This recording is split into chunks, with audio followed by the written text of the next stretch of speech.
Hello मेरे प्यारे बच्चों, आज मैं हाजिर हूँ आपके सामने बीकॉम फर्स्ट सेमेस्टर के पेपर के साथ जो कि लखनऊ यूनिवर्सिटी का होने वाला है हमारा।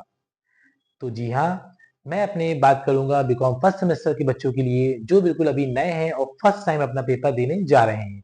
अभी इससे पहले इन्होंने 12 पास करके वो जस्ट ग्रेजुएशन में उन्हें वो इंटर हुए हैं, इसलिए उनके सामने बहुत सारे भी न्यू न्यू चैलेंजेस होंगे, बहुत सारी नई नई चीजें होंगी जो उनको अच्छी तरीके से समझना होगा, जिससे कि वो अपने एग्जाम को एक अच्छा एग्जाम बना सके और एक अच्छे मार्क्स को अचीव कर सके। तो चलिए हम स्टार्ट करते हैं अपने बीकॉम बच्चों के लिए और उनको ये बताना चाहेंगे फर्स्ट सेमेस्टर वाले बच्चों के लिए कि उनको मालूम होना चाहिए। फिर से रिमाइंड करा देते हैं एक बार कि उनका जो पेपर ड्यूरेशन है वो उनके सिर्फ 2 घंटे का है। क्वेश्चन जो आएंगे आपके पास पूरे 10 क्वेश्चन आएंगे। 10 क्वेश्चन में से आपको सिर्फ 4 क्वेश्चन करने होंगे, जिसमें से सेक्शन 1 में से आपको सिर्फ 1 क्वेश्चन करना है 15 मार्क्स का, और सेक्शन बी में से आपको कोई 3 क्वेश्चन करने होंगे 20 मार्क्स के। ठीक, ध्यान रखिए इस बात को। उसके अलावा ये भी आपको ध्यान रखना है कि आपको एग्जाम शुरू होने से कम 15 से 20 मिनट बिफोर आपको एग्जामिनेशन हॉल में पहुंच जाना है, जिससे कि आपका टाइम वेस्ट ना हो कॉपी वगैरह डिटेल्स फिल करने में। तो चलिए स्टार्ट करते हैं हम अपनी आज का कुछ इंपॉर्टेंट क्वेश्चन लेकर के हम आए हैं। हमारा जो पेपर है वो हमारा पेपर है करेंसी बैंकिंग एंड एक्सचेंज। उसके कुछ इंपॉर्टेंट टॉपिक्स हम आपके सामने लेकर के आए हैं ताकि आपको वो बता सके और आप अपने एग्जाम में उन टॉपिक्स को पढ़ करके एक अच्छा मार्क्स, एक अच्छे टारगेट को अचीव कर सको और अपना बेस्ट दे सको। तो चलिए स्टार्ट करते हैं हम लोग। चलिए बच्चों, आप लोग फटाफट कॉपी पेन निकाल लीजिए। जितने मैं आपको इंपॉर्टेंट क्वेश्चन नोट करवाऊंगा, लिखवाऊंगा, उनको आप एक नोट्स में कॉपी में लिखते रहिए और उन्हीं क्वेश्चनों को आपको अच्छी तरीके से एग्जाम में तैयार कर लेना है। तो चलिए स्टार्ट करते हैं क्वेश्चन नंबर 1 से। क्वेश्चन नंबर 1 हमारा है explain Fisher's equation in details. हमें फिशर्स इक्वेशन को डिटेल में एक्सप्लेन करना है।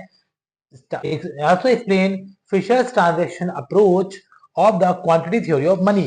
और Fisher's transaction approach क्या है quantity theory of money में, साथ साथ में हमको इसको भी एक्सप्लेन करना है।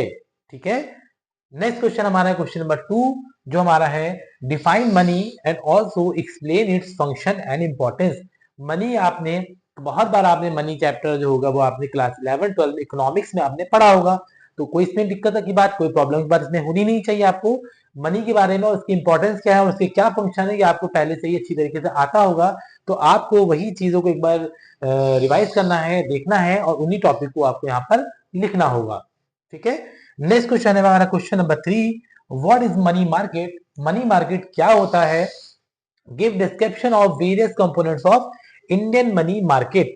और आपको मनी मार्केट क्या होता है बताना है, साथ साथ में इंडियन मनी मार्केट के क्या क्या कंपोनेंट्स होते हैं इनको भी आपको साथ साथ में एक्सप्लेन करना होगा। ठीक है, बढ़ते अपने हम नेक्स्ट क्वेश्चन की तरफ। हमारा नेक्स्ट क्वेश्चन है question number 4 describe the flows of Indian money market. Indian money market का फ्लोज बताना है, वो किस तरीके से रन करती है, किस तरीके से चलती है, उसका फ्लोज क्या है उसका बताना है। साथ साथ में what suggestion do you have for its improvement. और आपके पास अगर कोई सजेशन हो जिससे कि आप इंडियन मनी मार्केट की जो फ्लो है उसको आप इंप्रूव कर सको और बेहतर बना सको, जिससे वो अच्छी तरीके से सर्वाइव कर सके, रन कर सके, चल सके, तो वो सजेशन भी आपको यहाँ पे देनी है। आपको कंटेंट को अच्छी तरीके से रीड करना है, क्वेश्चन को आपको सबसे पहले अच्छी तरीके से रीड करना है, समझना है कि क्वेश्चन में एक्चुअली में पूछा क्या जा रहा है, उसी के हिसाब से आपको आंसर करना है। Got it.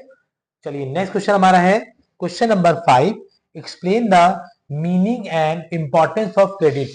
क्रेडिट की मीनिंग क्या है और उसकी इंपॉर्टेंस क्या है, इनको आपको एक्सप्लेन करना है।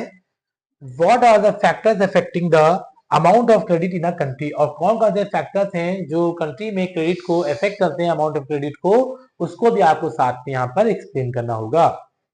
ठीक है, नेक्स्ट क्वेश्चन हमारा question number 6 define inflation. Inflation क्या होता है, explain various measures to control it. और कौन कौन से ऐसे मेजर्स हैं जिससे आप इन्फ्लेशन को कंट्रोल कर सके। तो इन्फ्लेशन वाला जो चैप्टर है या टॉपिक हम ही कह सकते हैं, ये भी आपने 11 12 की इकोनॉमिक्स में पढ़ा है, तो ये भी मेरे हिसाब से कोई नया टॉपिक या नई चीज नहीं आ जाती जो आपको बिल्कुल आता ना हो।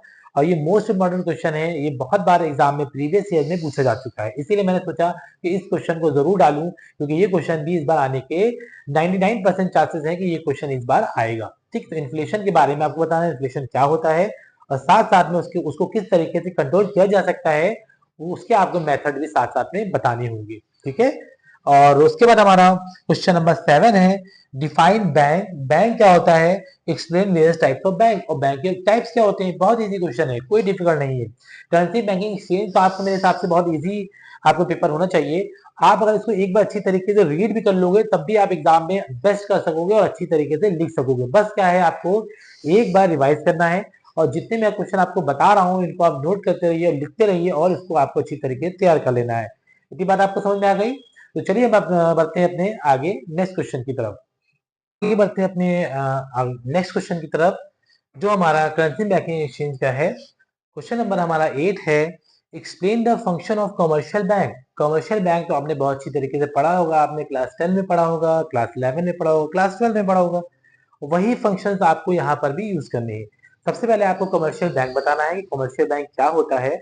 उसके बाद कमर्शियल बैंक के क्या कार्य हैं, क्या फंक्शन है, आपको उनको अच्छी तरीके से एक्सप्लेन करना है। नेक्स्ट क्वेश्चन हमारा है question number 9 describe E banking along with its benefit and importance. E banking के हमें बेनिफिट और उसके इंपॉर्टेंस एक्सप्लेन करने हैं। ई बैंकिंग प्रेजेंट टाइम में बहुत चलता है, बहुत चल रहा है। आप सभी ई बैंकिंग के बारे में बहुत अच्छी तरीके से जानते होंगे। तो उसी जो आप जानते हैं उसी नॉलेज को अपने आप को इनहेंस करना है।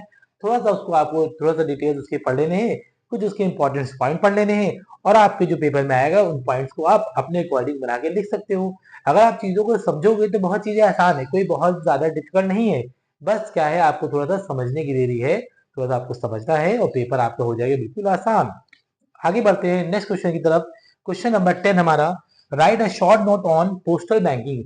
पोस्टल बैंकिंग में आपको शॉर्ट नोट लिखना है। जब कभी भी शॉर्ट नोट कहा जाए तो शॉर्ट नोट में आपको जितना भी आपको उसके बारे में मालूम है, जैसे आपको उसकी मीनिंग पता हो, डेफिनेशन पता हो, उसके आपको ऑब्जेक्टिव या बेनिफिट पता हो या इसकी इंपॉर्टेंस पता हो, जो भी पता हो आपको वो उसको आपको लिखना है।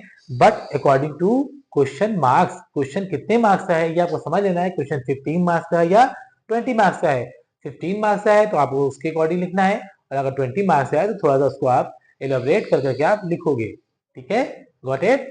नेक्स्ट क्वेश्चन हमारा है question number 11 explain the concept of foreign exchange and exchange rate. Foreign exchange rate क्या होता है, उसका कॉन्सेप्ट क्या है और उसका एक्सचेंज रेट क्या है, इनको आपको एक्सप्लेन करके बताना होगा।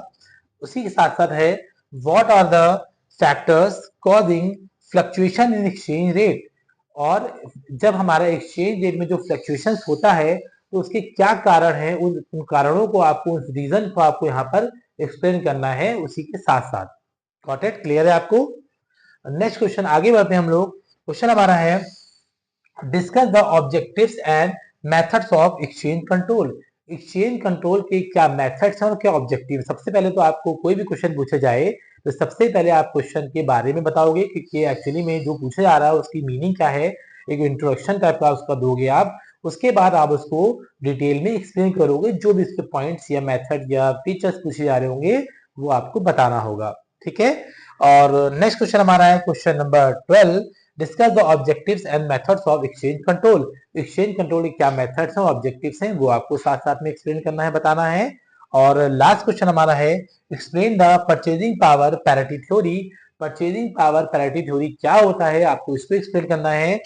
ऑफ डिटरमाइनिंग एक्सचेंज रेट, और वो थ्योरी जो है जो आपको एक्सचेंज रेट को डिटरमाइन करती है वो थ्योरी क्या है, उस थ्योरी को आपको एक्सप्लेन करना है। Got it. तो कुल मिलाकर के मैंने आपको 13 क्वेश्चन बता दिए हैं जो मोस्ट इंपॉर्टेंट क्वेश्चन हैं, बहुत बार प्रीवियस ईयर में क्वेश्चन पूछे जा चुके हैं। इसलिए मैंने सोचा क्यों ना अपने स्टूडेंट्स के लिए थोड़ी सी मेहनत कर करके बच्चों को कुछ इंपॉर्टेंट क्वेश्चन दिए जाएं, जिससे कि बहुत से हमारे बच्चे ऐसे भी हैं जो जॉब करते हैं या कहीं वर्क कर रहे हैं या कुछ भी काम कर रहे हैं जिसकी वजह से वो रेगुलर क्लास नहीं अटेंड कर पाते हैं। और इतना जो सिलेबस, इतना एक्सपेंडेड फॉर्म में सिलेबस है, इतना ज्यादा सिलेबस है, वो शॉर्ट टाइम में उसको नहीं पढ़ पाएंगे। तो इसीलिए मैंने सोचा क्यों ना बच्चों के लिए कुछ इंपॉर्टेंट क्वेश्चंस लाए जाएं, जिससे कि बच्चे एग्जाम टाइम में उन क्वेश्चंस को ही पढ़ करके अपना एग्जाम अच्छी तरह दे सके और अपने एग्जाम में 75 आउट ऑफ 75 मार्क्स ला सके। इसी उद्देश्य से, इसी एम से मैंने ये वीडियो बनाया है। तो प्लीज मैं उम्मीद करता हूँ कि मेरी मेहनत बेकार नहीं जाएगी। आप सबको मेरा कंटेंट, जो मैंने क्वेश्चन बताए हैं, ये सभी आपको अच्छे से समझ में आए होंगे। और प्लीज आप इन सभी क्वेश्चन को अच्छी तरीके से प्रैक्टिस करें एग्जाम से पहले पहले, जिससे कि आपका एग्जाम बहुत ही अच्छा एग्जाम आपका हो जाए।